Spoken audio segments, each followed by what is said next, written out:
দেখো আমরা শুরু করি। হ্যাঁ, read the text and the answer the question 5, 6 and 7। মানে তিন ধরনের প্রশ্নের উত্তর দিতে হবে এই টেক্সটটা পড়ে। তার মানে কত গুরুত্বপূর্ণ তাহলে বোঝো।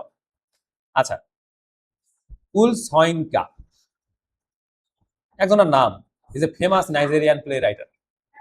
উল সয়নকা ইজ আ ফেমাস একজন বিখ্যাত নাইজেরিয়ান প্লে রাইটার। এখানে প্লে মানে খেলা করা না, এখানে প্লে অর্থ নাটক, আর রাইটার অর্থ লেখক।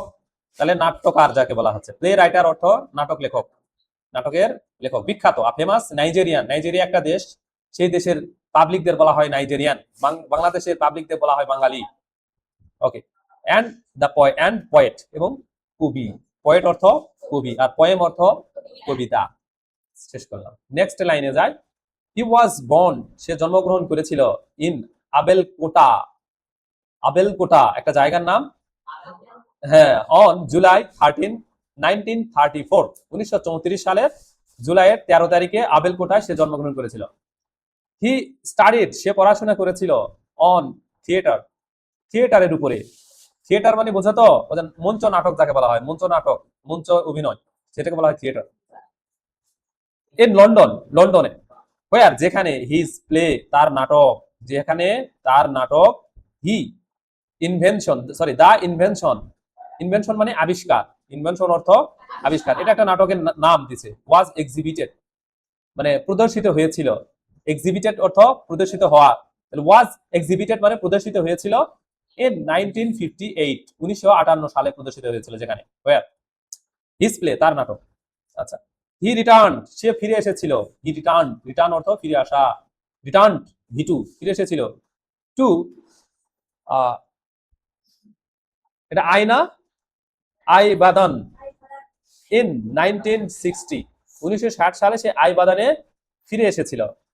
নাইজেরিয়ান শহরের নাম এগুলো মনে হচ্ছে, এই আবেলকোটা, বাদান, এগুলো আইবাদান বা ইবেদান যেটাই হোক না কেন হবে একটা।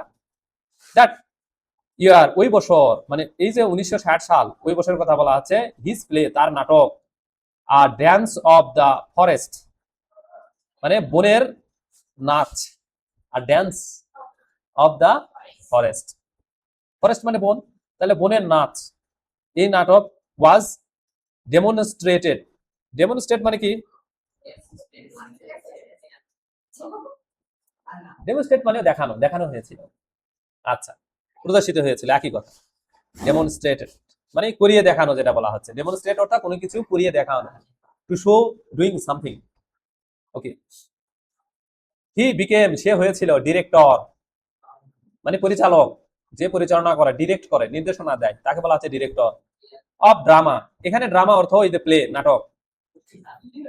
হ্যাঁ, ড্রামা বোঝা যায়, প্লে বোঝা যায় না, এই তো।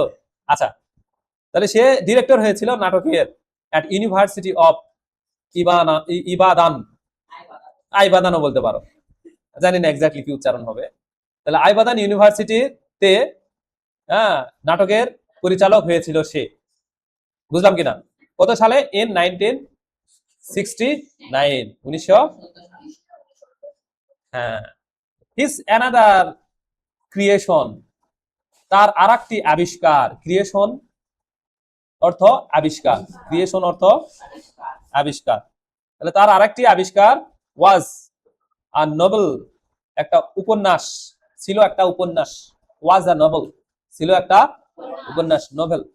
কল্ড যাকে বলা হয় দ্য ইন্টারপ্রিটার্স, ইন্টারপ্রিটার্স মানে হচ্ছে যারা যে অনুপ্রেরণা দেয়, তাদেরকে বলা হচ্ছে অনুপ্রেরণাকারী, সেটাকে বলা হচ্ছে ইন্টারপ্রিটার্স। ইন্সপায়ার যারা করে, হু ইন্সপায়ার, যে ইন্সপায়ার করে, হু ইন্সপায়ার, তাকে বলা হচ্ছে ইন্টারপ্রিটার্স। তাহলে এই যে উপন্যাসের নামটা কি হচ্ছে? দ্য ইন্টারপ্রিটার্স। এটা সে করছিল। হুইচ ওয়াজ পাবলিশড হতে প্রকাশিত হয়েছিল, যেটা প্রকাশিত হয়েছিল ইন 1964, 1964 সালে যেটা প্রকাশিত হয়েছিল। Before this he wrote another satirical comedy in which the picture of modern civilization of Africa is presented. এই যে তার আরেকটা তার লেখা হি রোট, সে লিখেছিল অ্যানাদার স্যাটিরিক্যাল কমেডি। এই যে কমেডি নাটকের কথা বলা হচ্ছে, স্যাটিরিক্যাল কমেডি, অ্যাকচুয়ালি স্যাটিরিক্যাল মানে এই মধ্যে বলতে পারতেছি না অর্থটা। কমেডি মানে কি? কৌতুক। কমেডি অর্থ কি? কৌতুক। ইন হুইচ, যার মধ্যে the picture of modern civilization, আধুনিক সভ্যতার ছবি যার মধ্যে আছে। Of Africa, Africa,